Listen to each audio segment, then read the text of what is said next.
وبركاته. إن الحمد لله نحمده ونستعينه ونستغفره ونتوب إليه ونعوذ بالله من شرور أنفسنا وسيئات أعمالنا. من يهده الله فلا مضل له ومن يضلل فلا هادي له. أشهد أن لا إله إلا الله وحده لا شريك له وأشهد أن محمدا عبده ورسوله صلى الله عليه وعلى آله وأصحابه ومن تبعهم بإحسان إلى يوم الدين. أما بعد. إخوة الإيمان رحمني ورحمكم الله. أوصيكم ونفسي بتقوى الله فقد فاز المتقون. Para jemaah yang dimuliakan Allah Subhanahu wa taala, alhamdulillah kita selalu memuji Allah Subhanahu wa taala atas segala karunia nikmat yang diberikan kepada kita, terutama nikmat Islam, nikmat iman, nikmat sehat wal afiah. Semoga dengan nikmat-nikmat tersebut kita pandai bersyukur kepadanya. Allah Subhanahu wa taala menciptakan sesuatu dan memilih dengan kehendaknya. Allah Subhanahu wa taala memilih dari seluruh manusia yang terbaik, yaitu Nabi dan Rasulnya. Allah Subhanahu wa taala memilih hari dalam seminggu yang terbaik, yaitu hari Jumat, yang disebut dengan Sayyidul Ayyam, di mana pada hari Jumat itulah Allah Subhanahu wa taala menciptakan Nabi Adam alaihissalam. Kemudian akan terjadi hari kiamat. Dan di hari Jumat ada satu waktu kalau kita berdoa itu akan dikabulkan oleh Allah Subhanahu wa taala, yaitu dari ba'dal Jumat sampai sore, ya, menjelang matahari terbenam. Begitu juga hadirin sekalian, Allah Subhanahu wa taala memilih bulan Ramadan sebagai bulan yang mubarak, bulan yang diberkahi oleh Allah Subhanahu wa taala, bulan ampunan dosa, bulan yang dimana kalau kita beramal saleh dilipat gandakan pahalanya oleh Allah Subhanahu wa taala. Allah juga memilih satu malam yang terbaik, yaitu terdapat dalam bulan Ramadan malam Lailatul Qadar daripada malam-malam yang lainnya. Begitu juga Allah Subhanahu wa taala, hadirin sekalian, memilih dua hari raya yang paling agung, yang paling diberkahi sebagai hari raya umat Islam, yaitu hari raya Idul Fitr dan hari raya Idul Adha. Begitu juga Allah Subhanahu wa taala memilih malam yang terbaik, yaitu malam 10 hari terakhir di bulan Ramadan.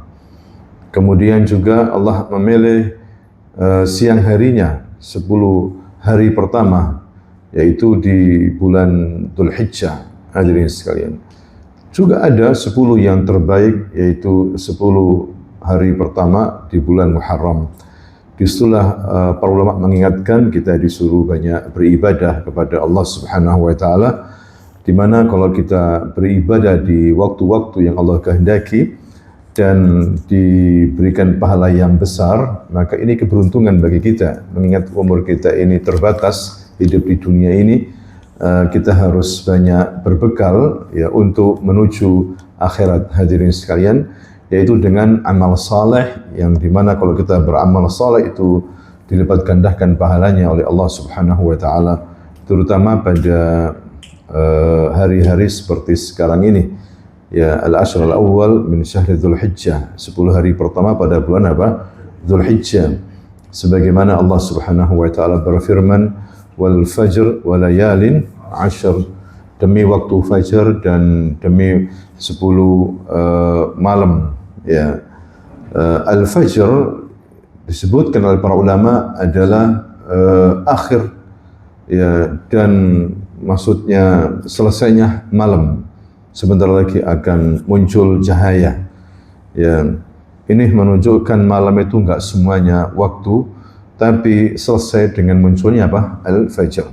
Jangan khawatir, malam itu akan pergi dan akan muncul al-fajr, yaitu cahaya, kemudian sinar matahari, kemudian ada siang. Ada juga yang mengartikan bahwasanya janganlah bersedih, suatu hari atau suatu waktu kamu akan mendapatkan jalan keluar, kamu akan gembira lagi. Innama ba'dal usri yusra, sesungguhnya setelah kesulitan itu pasti ada apa? kemudahan. Ya, janganlah bersedih gimana pun suasana penuh dengan kezaliman, orang yang berkuasa dengan cara yang zalim, suatu hari dia akan runtuh. Hadirin sekalian, begitulah kita diingatkan dengan sumpah Allah wal fajr, tidak hanya sekedar waktu al-fajr, tapi fajar itu mengandung makna yang sangat luas sekali. Ya. Kemudian walayalin ashr, dan 10 hari pertama, maksudnya di sini adalah 10 hari pertama di bulan Zulhijjah, sebagaimana dikatakan oleh Ibnu Jarir At-Tabari, yang seorang ahli tafsir, dan juga Ibnu Katsir ketika menafsirkan walayalin ashr, 10 hari malam di sini maksudnya adalah al-ashr al-awwal min syahr Zulhijjah, 10 hari pertama pada bulan apa? Zulhijjah. Ya, sebagaimana Nabi SAW bersabda dalam hadis riwayat Bukhari, Nabi mengatakan, "Ma min ayyamin al-amal as-salih fihinna ahabbu ila Allah min hadhil ayyamil ashr." Tidak ada amalan saleh yang paling dicintai oleh Allah jika dikerjakan dari 10 hari pertama bulan apa? Zulhijjah. Faqalu walal jihad fi sabilillah ya Rasulullah. Para sahabat bertanya, walaupun orang itu jihad di jalan Allah, masih kalah pahalanya dengan amalan yang dikerjakan pada 10 hari pertama bulan Dzulhijjah? Maka Rasulullah menjawab, walal jihad fi sabilillah, walaupun jihad di jalan Allah Subhanahu wa taala, ya illa kharaja ar-rajulu bi nafsihi wa malihi wa lam yarji' bidzalika min syai'. Ya, kecuali orang itu keluar dari rumahnya membawa dirinya, hartanya, kemudian berperang tidak kembali lagi, alias mati syahid. Ini yang bisa mengalahkan pahala dari orang yang beramal di 10 hari bulan Dzulhijjah. Ya, tapi kalau dia masih pulang, masih hidup, masih kalah. Ya, amalan apa itu? Amalan wajib, amalan sunnah, hadirin sekalian.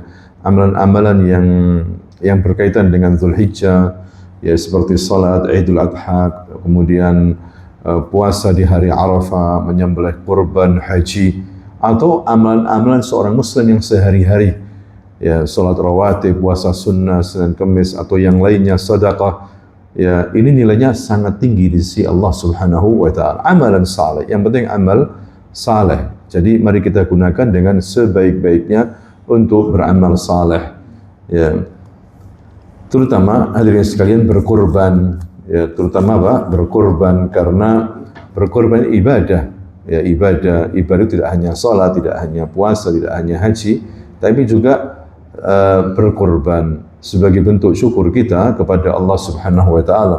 Allah Subhanahu wa taala berfirman, "Inna a'tayna kal kautsar, fashalli li rabbika wanhar, inna syani'aka huwal abtar." Inna a'tayna kal kautsar. Kami di sini maksudnya Allah. Ya, kenapa kami? Kenapa jamak? Seakan-akan Allah itu banyak. La. Kami di sini ada lafaz kami, dhamir nahnu ini, hadirin sekalian, bukan berarti jamak. Ini menunjukkan keagungan, ta'zim. Begitulah kalau jangankan Allah Subhanahu wa taala yang azim, di antara nama Allah itu Al-Azim, pemimpin atau orang yang kuat, orang yang kaya, kadang mengatakan kami. Jangan khawatir, kami akan bantu kamu. Jangan khawatir, kami akan lindungi kamu. Kan begitu. Karena apa? Karena dia punya kekuasaan, dia punya nama, dia punya gelar dan sebagainya, seperti itu. Apalagi Allah Subhanahu wa taala. Inna a'tayna kal kautsar. Sungguhnya kami ya Muhammad memberikan kamu al-kautsar. Al-kautsar nikmat yang banyak. Ada yang mengatakan al-kautsar haudun Nabi, yaitu telaganya Nabi yang Allah berikan ya kepada Nabi nanti pada hari kiamat. Hadirin, Nabi punya telaga yang luas sekali, yang dimana airnya lebih jernih daripada air yang ada, kayak susu, lebih putih daripada susu, lebih manis rasanya daripada madu. Ya, sedangkan gelas-gelasnya banyak sekali sehingga umatnya bisa minum telaganya. Nabi di hari yang sangat susah, saat itu matahari dekatkan di kepala manusia, hanya 1 mil, orang haus. Ya. Nah, umatnya Nabi Muhammad SAW yang taat, yang selalu mengikuti sunnahnya, itu dipersilakan oleh Nabi nanti minum di telaganya, namanya apa? Al-Kautsar. Ya, itulah pemberian Allah kepada Nabi Muhammad sallallahu alaihi wasallam. Tapi tidak hanya itu, banyak sekali ya pemberian Allah kepada Nabi Muhammad. Kenapa? Karena Nabi Muhammad punya jasa besar terhadap umat manusia. Ya, mengeluarkan manusia dari kezaliman, dari kegelapan, syirik, kufur, ya, menuju kepada tauhid, menuju kepada Islam, berdakwah siang dan malam, seluruh hidupnya untuk Allah Subhanahu wa taala. Maka Allah berikan sesuatu, hadirin sekalian, begitu banyak nikmatnya. Makanya setelah mendapatkan nikmat, apa kata Allah? Ada perintah lagi, fasalli li rabbika wanhar, dan hendaklah kamu dirikan salat untuk Tuhanmu dan sembelihlah hewan kurban, sembelihlah onta, nahr. Hadirin sekalian, wanhar, ya, artinya kita juga begitu. Kalau kita mendapatkan nikmat, jangan lupa bersyukur, salatlah dan berkurbanlah, seperti itu. Ya, sebagai bentuk apa? Syukur kita kepada Allah Subhanahu wa taala. Inna syani'aka huwal abtar. Sesungguhnya orang yang mencelah kamu ya Muhammad, dia yang terputus. Ya, waktu itu ayat ini turun ketika ada anaknya Nabi Muhammad sallallahu alaihi wasallam di Mekah saat itu, hadirin sekalian, Qasim, ya, atau apa namanya, Ibrahim, ada yang mengatakan Qasim, anak laki-laki satu-satunya waktu itu meninggal dunia, sehingga orang-orang kafir Quraisy Muhammad mengatakan Muhammad terputus nasabnya, tinggal perempuan. Dulu orang Arab anak perempuan nggak dianggap, ya, yang dianggap itu yang paling mahal anak apa? Laki-laki. Muhammad sudah enggak menurunkan lagi, Muhammad terputus sudah nasabnya. Ya, maka dibantah oleh Allah Subhanahu wa taala, mereka yang mencela akan apa? Terputus. Nabi Muhammad sampai sekarang disebut namanya, ya, dipercaya oleh umatnya, dicintai. Sedangkan mana orang-orang Quraisy yang mengatakan Muhammad terputus? Mereka mati dalam keadaan kufur, diancam dengan neraka dan sebagainya. Maka Allah pastikan justru yang mencelah Nabi Muhammad itu yang apa? Yang terputus. Ini inna syani'aka huwal abtar. Abtar ini aqta'.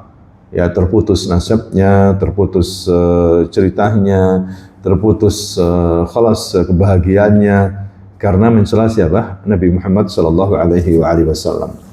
Yang menjadi pembicaraan kita hadirin sekalian, fasalli li rabbika wanhar. Dirikanlah salat untuk Tuhanmu dan berkurbanlah. Ini menunjukkan bahwa kurban naw' min anwa'il ibadat, macam dari macam-macam apa? Ibadah kepada Allah, walaupun berkurban. Makanya Nabi sallallahu alaihi wasallam juga berkurban. Dalam hadis riwayat Bukhari Muslim disebutkan oleh Anas bin Malik radhiyallahu anhu arda, dhahan Nabi sallallahu alaihi wasallam bi kabshaini. Nabi itu biasa berkurban dengan 2 kambing besar, domba yang akranain, yang punya 2 tanduk, amlahain. Amlah itu maksudnya warna putih lebih dominan daripada hitamnya. Ada warna hitam dari apa namanya, bulu kambing itu, tapi lebih dominan itu warna apa? Putih. Orang Arab bilang amlah. Amlah ini 2 kambing. Dzabahahuma biyadihi. Nabi sendiri yang menyembelih, ya, dengan tangan kanannya. Wasamma wa kabbara. Dia mengucapkan bismillah dan dia bertakbir, hadirin sekalian. Wada'a rijlahu ala sifahihima, dan dia meletakkan kakinya di atas badan kedua kambing itu dekat lehernya. Ya, ini Nabi sendiri, hadirin sekalian. Ini menunjukkan apa? Bahwa ketika orang itu menyembelih, hendaklah dia mengucapkan bismillah. Ya, paling penting bismillah. Allahu Akbar itu tambahan sunnah, afdal. Yang penting jangan sampai tidak membaca bismillah. Kalau menyembelih enggak baca bismillah, maka bangkai itu. Walaupun yang menyembelih muslim, ya, harus dengan apa? Bismillah. Tapi tidak usah harus mengucapkan nawaitu an adbah qurbanan kada wa kada lillah, la, tidak ada itu. Mengucapkan apa? Nawaitu. Tapi ada asar, maksudnya ada sunnah dari Nabi, ketika Nabi mau menyembelih, Nabi mengatakan Allahumma hadza minka walak. Allahumma hadza minka walak. Ya Allah, ini darimu dan untukmu. Allahumma taqabbal minni wa an ahli baiti wa an ummati allati lam tudahhi. Ya Allah, terimalah pahalanya ini. Berikan kepadaku, kepada keluargaku, kepada umatku yang tidak mampu menyembelih, berkurban. Hadirin sekalian. Jadi boleh diikutkan, yang meninggal pun tidak apa-apa diikutkan. Tapi yang menyembelih itu yang hidup, ya diikutkan yang meninggal. Berikan pahalanya juga ya Allah kepada kedua orang tuaku, kepada pamanku yang sudah meninggal, itu boleh seperti itu. Tapi menyembelih dikhususkan untuk si mayit.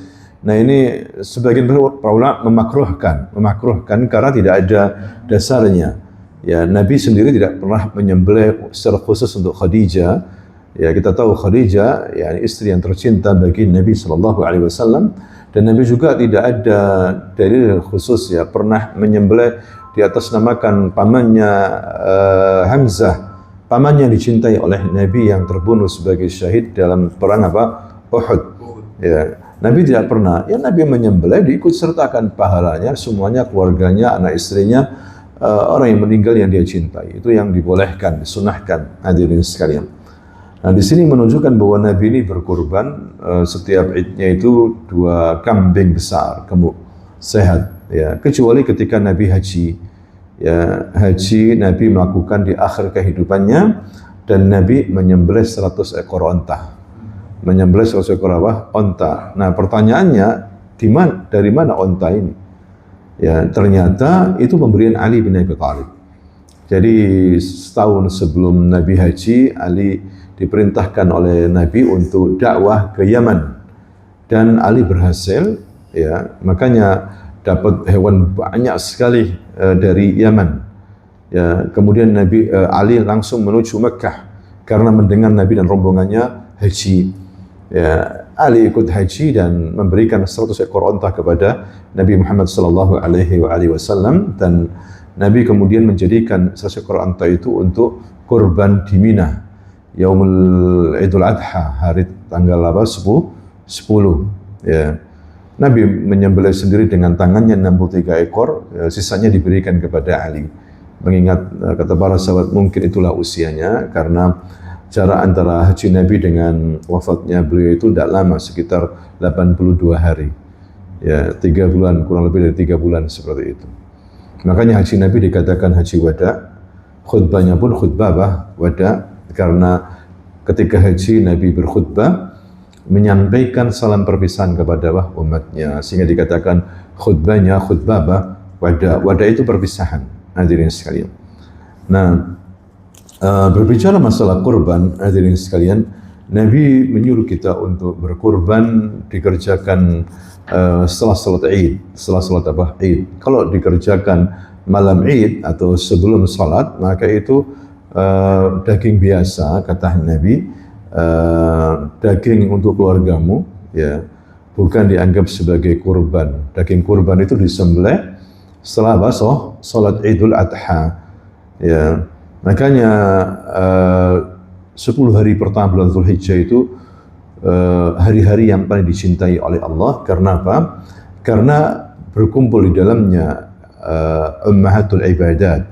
Seperti dikatakan oleh Ibnu Hajar Al-Asqalani, ijtama'at fihinna ummahatul ibadat. Berkumpul di dalamnya itu pokok-pokok ibadah, ibadah-ibadah yang utama, min salatin wa siyamin wa hajjin wa qurban wa kathir amal salih azimah.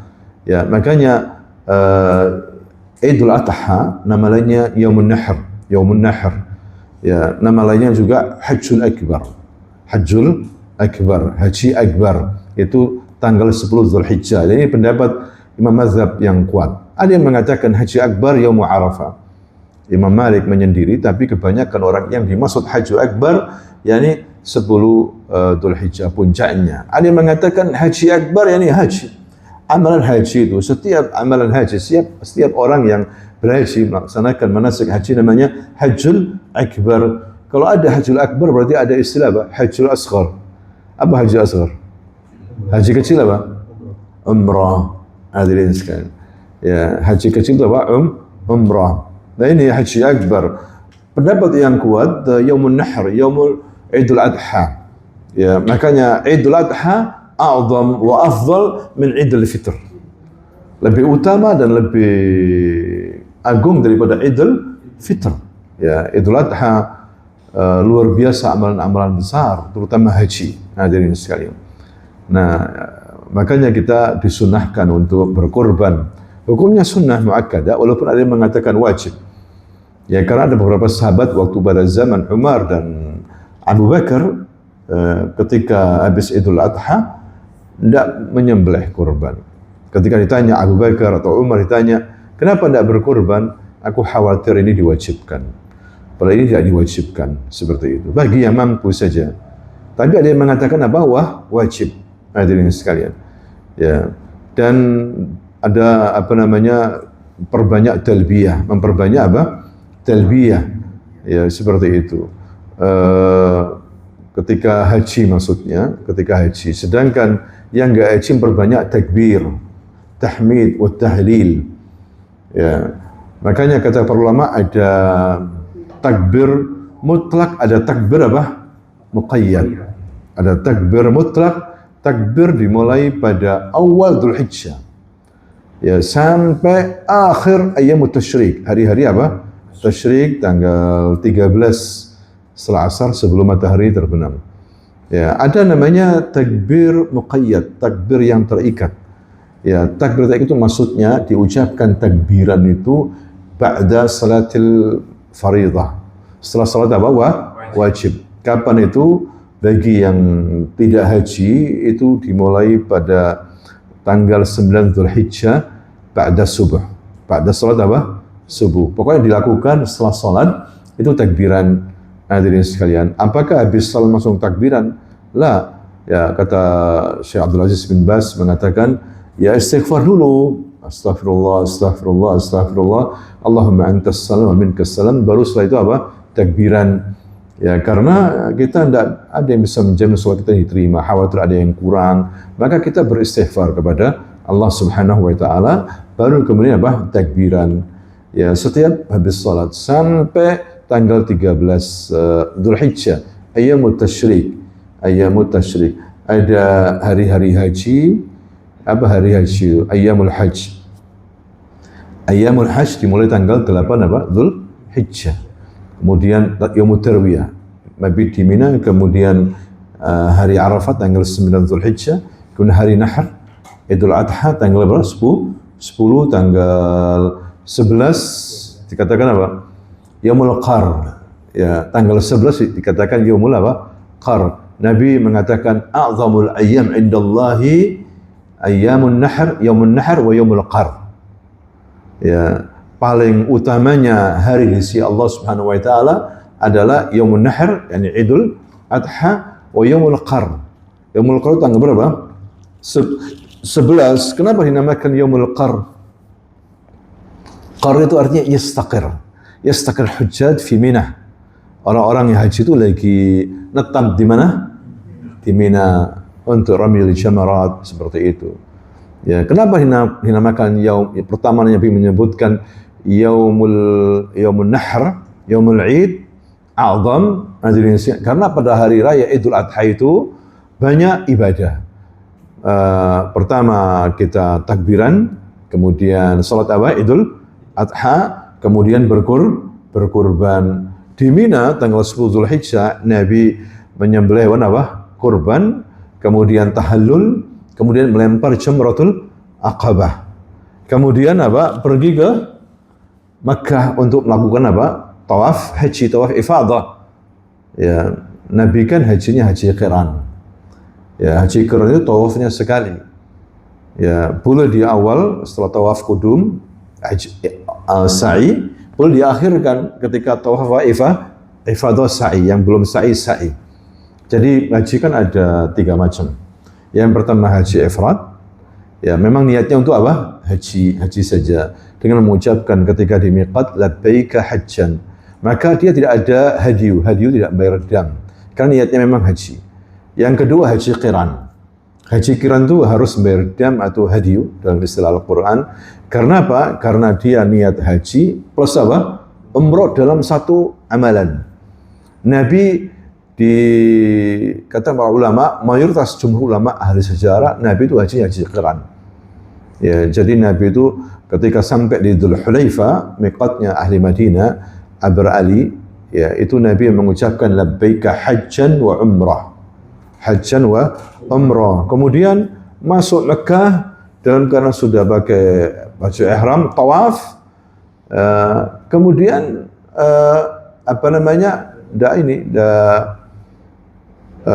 tidak melepas baju, tidak melepas baju ihramnya sampai tanggal 8 Zulhijjah. Yaumut Tarwiyah ke Mina, kemudian niat haji, kemudian ke Mina, kemudian ke Arafah besoknya, kemudian Muzdalifah, Mina, kemudian tanggal 10 Zulhijjah ya Mina, kemudian lempar jamrah Aqabah, kemudian tahallul, berkurban, pergi ke mana? Makkah untuk tawaf haji, ifadah, kemudian sa'i. Ya, kemudian balik ke mana? Mina. Ya, sudah boleh melepas baju. Itu haji apa namanya? Haji qiran. Haji qiran sama dengan haji tamattu. Ya, harus bayar dam, harus bayar hadyu karena dia haji plus umrah. Enak, tamatta yakni merasa nikmat begitu. Cuma kalau tamattu umrah dulu. Ya, umrah dulu tawaf, kemudian sa'i, tahallul sedikit, kemudian boleh melepas baju biasa, sarung apa begitu. Baru setelah itu tanggal 8 Dzulhijjah memakai baju ihram lagi untuk haji. Ya, bedanya tipis antara qiran dengan tamattu. Bedanya masalah baju. Ya, kalau qiran tidak melepas ya. Dan sa'inya cuma sekali. Tapi kalau tamattu sa'i untuk umrah dan sa'i untuk haji. Paham ya di sini ya? Nah itu Nabi kata para ulama haji qiran. Ya makanya Nabi menyembelih kurban di Mina, hadirin sekalian, pada tanggal 10 Zulhijjah. Dan sunnahnya memang begitu, menyembelih kurban itu selepas salat. Boleh hari ke-11-nya Yaumul Qarn atau tanggal 12-13 Ayyamut Tasyrik, tanggal 11, 12, 13 Ayyamut Tasyrik, hari-hari tasyrik boleh. Cuma lebih afdalnya langsung ba'da salat. Nabi mengatakan awwalu ma nabda ba'da salat nahr. Ya, pertama yang kita lakukan setelah salat menyembelih seperti itu. Dikatakan ayyamut tasyrik, apa tasyrik itu? Ayyamut hari-hari tasyrik. Tasyrik itu maksudnya dulu orang-orang kan berkurban di Mina. Karena begitu banyaknya daging sehingga mereka itu dagingnya itu dipanaskan di terik matahari. Ya, itu namanya tasyrik. Dipanaskan supaya kena matahari. Ya, sehingga dikatakan ayyamut tasyrik. Tapi pada hakikatnya tasyrik itu ya hari makan-makan. Makan minum, akil wa syurub. Ya, dia aja keluarga pokoknya hari-hari itu makan yang zen tidak apa-apa. Kullu yaum daging tidak apa-apa. Kullu yaum sabahan wa masaan wa lailan lahm. Ya, berlebih sedikit tidak apa-apa kata Nabi, karena hari itu hari akil wa syurub. Dia ajak tetangga, kemudian rekan, sahabat, orang miskin, semuanya boleh. Orang kaya, orang miskin boleh makan. Bahwasanya di hari itu kita berhari raya, hari yang sangat mulia. Makanya lebih utama Idul Adha ya di negeri Arab dari dulu sampai sekarang daripada Idul Fitr. Idul Fitr habis salat regut sudah. Di sana regut karena capek puasa dan i'tikaf, ya kan? I'tikaf. Ya, tapi kalau Idul Adha semaraknya luar biasa, apalagi ada haji, hadirin sekalian. Ya, jadi di antara hikmah kita berkurban yaitu disuruh untuk menegakkan ibadah, karena itu adalah ibadah sebagaimana Allah SWT berfirman, "Qul inna salati wa nusuki wa mahyaya wa mamati lillahi rabbil alamin la syarika lah wa bidzalika umirtu wa ana awwalul muslimin."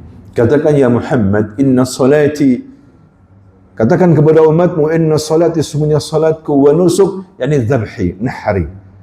Ada sebagian tafsir mengatakan nusuk yakni dzabhi wa nahri, sesembelihanku maksudnya. Ya, ada yang mengatakan nusuk yakni ibadat. Pokoknya ibadah itu namanya nusuk. Ya. Tapi ada istilah khusus digunakan untuk haji, ibadah khusus untuk haji tawaf atau manasik haji, sembelih kurban namanya apa? Nusuk. Ada yang mengatakan nusuk, yakni zabhi. Sesungguhnya sembelihanku, salatku, sembelihanku, hidupku, matiku liman lillah. Ya, karena dulu orang-orang jahiliyah menyembelih kurban untuk jin, untuk berhala. Nah, ini tidak boleh. Man dhabaha li ghairillah faqad asyrak. Barang siapa yang menyembelih ditujukan untuk selain Allah, maka itu apa? Syirik. Ya, kalau kita menyembelih, kita ucapkan bismillah, Allahu akbar. Boleh diwakilkan. Kalau dia menyembelih sendiri lebih afdal. Boleh diwakilkan. Kalau nggak biasa, diwakilkan. Ya, yang jelas menyembelihnya harus muslim, dia itu sholat, hadirin sekalian. Jangan yang menyembelih nggak sholat. Ini tanggung jawab panitia kurban. Ya, kalau bisa semua muslim harus bisa menyembelih. Rijalan kan au nisaan. Laki maupun perempuan boleh menyembelih. Ya, yang penting pisaunya tajam. Kemudian mempercepat penyembelihan itu. Ya, jangan sampai maksudnya terlalu lama. Boleh sekali, 2 kali boleh. Kalau emang agak keras begitu ya. Jadi yang penting ada 4 hal yang putus di sekitar leher ini. Yang pertama al-hulqum. Hulqum itu untuk jalannya makanan. Kemudian meri untuk napas. Ya. Ada namanya wadajain. Wadajain itu urat besar di kiri kanan. Kalau di sapi terlihat itu. Itu harus apa? Putus. Nggak boleh menyembelih langsung putus kepalanya, nggak boleh. Ya, ini tujuannya untuk mengalirkan darah. Ya, ibadah yang paling besar Yaumul Id adalah qat'ud dam. Mengalirkan apa? Darah. Dengan darah itu dia lemas, mati. Makanya jangan langsung dikuliti. Ya, biarkan dia mati, tenang, sudah nggak bergerak, baru dipotong lehernya, dikuliti. Kenapa nggak boleh langsung dipotong? Khawatir nanti kalau langsung dipotong kepalanya itu, dia tidak, mungkin dia belum mati itu, matinya itu karena patah, tulang lehernya itu patah, sehingga bisa jadi bangkai. Bisa dia apa? Bangkai. Ya, makanya nggak boleh langsung sampai putus. Biarkan selesai sudah 4 hal itu putus, sampai darahnya mengalir. Baru setelah tenang, sudah ini, baru setelah itu dipotong kepalanya dan dikuliti. Hadirin sekalian. Seperti itu. Yang jelas, kata Nabi, fa'ahsinul qatlah. Kalau kamu menyembelih, ya, fa'ahsinul zabha atau qatlah, perbagus cara menyembelihnya. Ya, jangan sampai menyakiti. Bahkan Ibnu Utsaimin mengatakan, tikus saja itu kan boleh dibunuh. Kadang kita hawas, benci gitu sama tikus ya. Kita tangkap atau itu kalau sudah ketangkep biasanya karena marahnya taruh di panas sampai kelaparan baru kemudian mati. Ya 2 jam 3 jam cek kapok kan gitu ya. Itu tuh tidak boleh, kita dosa itu. Kalau mau bunuh aja, cepat bunuh, selesai. Ya, nggak boleh kemudian dibiarkan di dalam kurungan, nggak dikasih makan, nggak dikasih minum seharian, baru lemas-lemas mati. Nggak boleh, ya, nggak boleh seperti itu. Kalau memang mau bunuh aja cepat, rohnya hilang seperti itu. Itu cara kita beradab sama binatang ketika menyembelih, hadirin sekalian. Kemudian juga sebagai untuk menghidupkan sunnah Nabi Ibrahim. Nabi Ibrahim menyembelih anaknya atas perintah Allah. Betul-betul disembelih, tapi pisau itu tidak bisa memotong leher Nabi Ismail alaihissalam. Diganti dengan apa? Domba besar di belakangnya. Ya, kita harus berkurban untuk Allah, untuk perintah Allah Subhanahu wa taala. Nabi Ibrahim mengorbankan anaknya. Kita jangan, kita cuma pergi ke pasar hewan, beli saja. Beli walaupun nilainya mahal, beli untuk kurban, hadirin sekalian. Ya, walaupun nilainya mahal, beli sebagai bentuk syukur kita kepada Allah, sebagai bentuk pengorbanan. Ya, beda dengan sedekah berkurban itu. Ya, Nabi Ibrahim melakukan itu. Kemudian Nabi Muhammad disuruh, "Wattabi' millata Ibrahim Ibrahim. Ya Muhammad, ikuti jejak millah Ibrahim. Diikuti oleh Nabi Muhammad. Maka Nabi Muhammad selalu apa? Berkurban setiap tahunnya. Kita diusahakan seperti itu, hadirin sekalian. Berkurban untuk Allah Subhanahu wa Ta'ala. Tapi Nabi juga memberitahukan kepada kita bahwa yang disembelih itu memang bahimatul an'am. Bahimatul an'am itu maksudnya binatang ternak yang disebutkan seperti ibil, yakni onta, kemudian bakara, sapi, masuk juga sapi itu kerbau, ya kan, karena hampir sama, dan kambing Jawa atau kambing gibas seperti itu. Selainnya tidak boleh. Selainnya tidak boleh. Misalnya ada orang ternak ribuan ayam, pengen tampil, ya, kurban ayam, 200 ekor ayam, tidak boleh untuk kurban.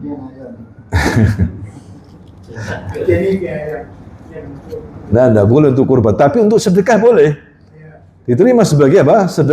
Sedekah. Ya, iuran kambing misalnya 50 ribuan di hari raya Idul Adha. Bukan sebagai kurban, tapi sedekah. Di hari apa?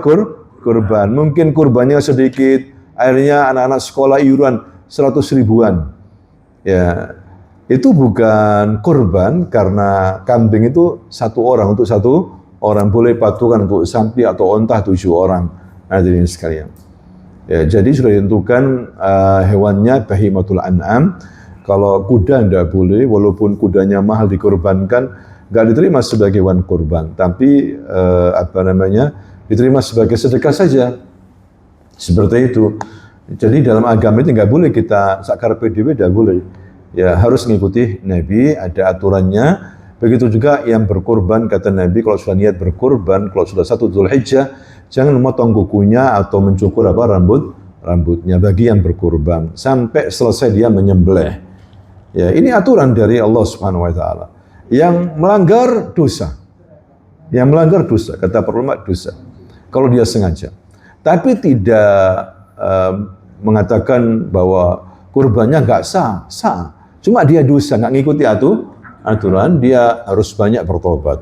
Sebagian ahli fikih bahkan mengatakan harus bayar kafarah. Harus bayar apa? Tapi ini pendapat lemah, tidak ada kafarah. Bukan seperti orang umroh. Ya, kalau umroh haji memang orang yang pakai baju ihram tidak boleh motong kuku atau mencukur apa? Rambut. Ya, kalau mencukur rambut sengaja bayar kafar. Tapi kalau kurban lah, ya cukup dia beristighfar, bertobat kepada Allah. Seperti itu. Kalau yang nggak berkurban nggak ada masalah. Anak istrinya nggak beli hewan kurban nggak ada masalah. Tapi kalau ada keluarga itu kurban semuanya, anaknya kurban, istrinya kurban, suaminya berkurban, karena ada pendapatan, ya tidak apa-apa, bagus. Yang penting kata Nabi, setiap tahun satu keluarga minimal 1 yang berkurban. Ya, harus ada kurban dari satu rumah itu, harus ada apa? Yang berkurban. Ya, dari suaminya atau orang tuanya seperti itu. Wallahu a'lam. Ya. Dan syariat berkurban ini sudah ada, bukan hanya pada zaman Nabi Ibrahim, bahkan Nabi Adam alaihissalam. Ya, setiap umat kami perintahkan untuk berkurban. Allah Subhanahu wa taala berfirman dalam surah Al-Hajj ayat 34, "Wa likulli ummatin ja'alna mansaka." Pada setiap umat kami jadikan mansak, yang Mas mengatakan berkurban, menyembelih hewan kurban. Tujuannya apa? Liyadhkuru ismallah ala ma razaqahum min bahimatil an'am. Tujuannya utama agar mengingat Allah. Itu saja, pentingnya mengingat Allah. Kan ketika kita mau menyembelih, mengucapkan apa? Bismillah, Allahu Akbar. Ya, makanya walidzikrallahi akbar. Mengingat Allah itu amalan yang paling tinggi. Orang yang enggak mengingat Allah akan menyimpang. Akan dibuat oleh setan mengingat setan. Ya, tidak mengingat Allah. Tidak apa-apa. Ya, jadi sudah pada zaman Nabi Adam alaihissalam diperintahkan berkurban. Nah, ketika Allah merintahkan dua anak Nabi Adam berkurban, dalam sejarah ceritakan Habil dan Qabil. Habil berkurban dengan mata pencariannya, yaitu dia beternak. Dia tampil hewan yang paling besar, gemuk untuk dikurbankan. Qabil dengan hasil panennya dia bertani, tapi dia tampilkan hasil panen yang buruk, ditaruh di lapangan begitu. Dulu tanda bahwa kurban itu diterima, ada api datang, nyambar. Ya, ternyata hewan miliknya Habil yang diterima, disambar api. Qabil yang enggak diterima. Ya, diabadikan di sini oleh Allah di dalam firman-Nya, hadirin sekalian. Jadi kurban itu sudah ada sejak zaman Nabi Adam alaihissalam. Ya, dan juga apalagi kita sebagai umatnya Nabi Muhammad SAW, dan juga untuk memperkuat tali persaudaraan. Hendaklah semuanya sempat makan daging. Tetangga miskin, ya apalagi yang nggak biasa makan daging, setiap harinya daging mahal, berilah kepada mereka agar makan daging. Hadirin sekalian, sebagai ukhuwah Islamiyah, tali persaudaraan. Ya, karena ada orang setiap hari karena mahal makannya Indomie aja. Ya walaupun Indomie enak kan gitu ya. Buktinya ramai di Timur Tengah Indomie.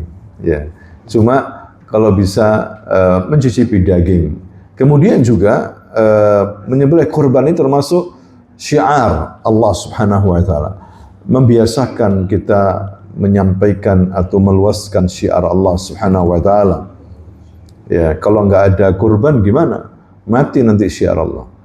Dan orang yang mengagungkan syiar Allah itu memang keluar dari hati yang bertakwa. Sebagaimana Allah berfirman, "Dzalika wa may yu'azzim sya'airallah fa innaha min taqwal qulub." Yang demikian itu, siapa saja yang mengagungkan syiar-syiar Allah, maka itu adalah muncul dari ketakwaan dalam hati. Ya, jadi syiar Allah sangat kuat pada bulan Dzulhijjah ini.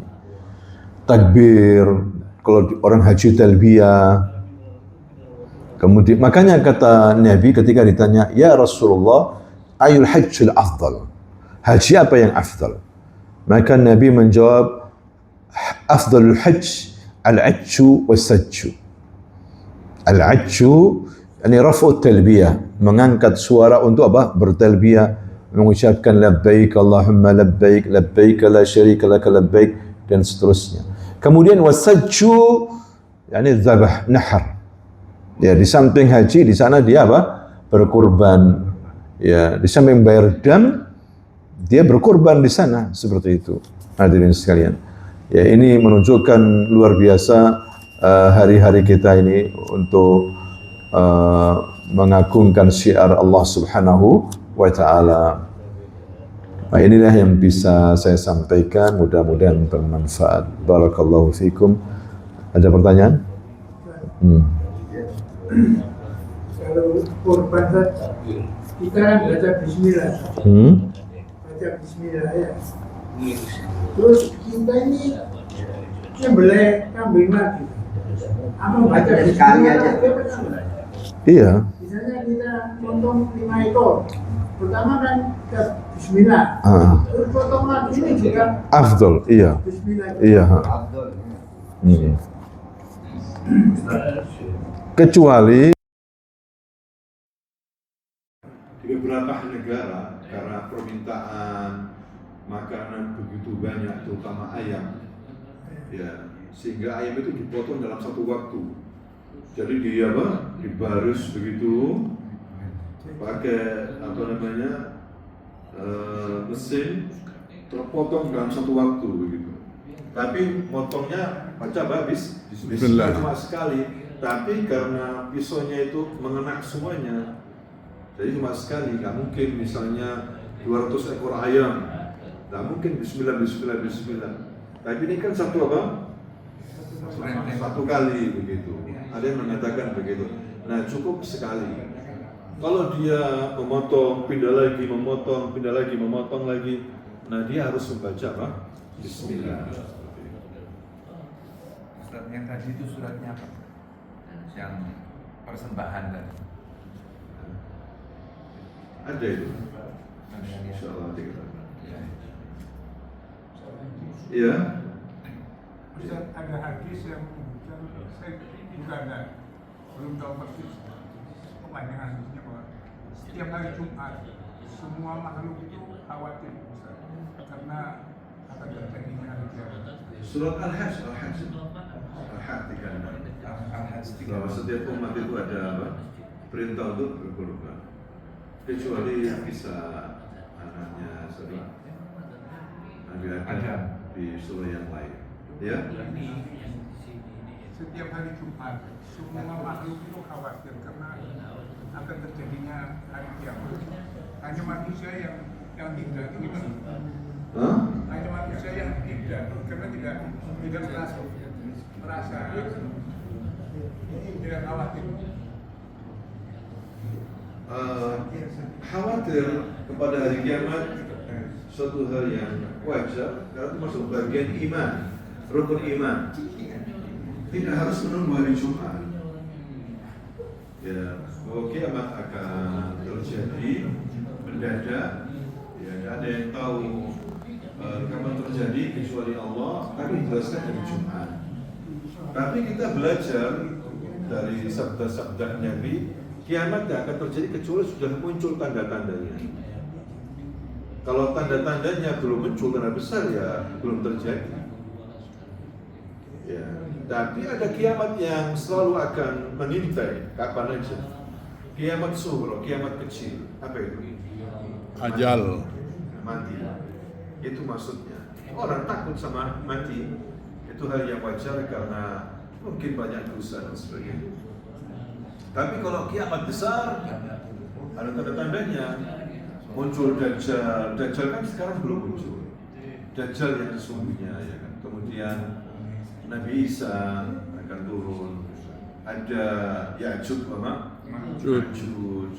Kemudian sampai gak ada lagi orang menyebut nama Allah. Selama masih ada, belum ada hari kiamat. Sampai nanti gak ada lagi yang menyebut nama Allah. Mungkin gak tahu kita berapa abad lagi gak paham. Gak tahu. Jadi gak bisa dikalkulasi 1500 tahun lagi akan terjadi apa? Hari kiamat. Ada kalam fadhi, ada dasar. Baik. Assalamualaikum warahmatullahi wabarakatuh.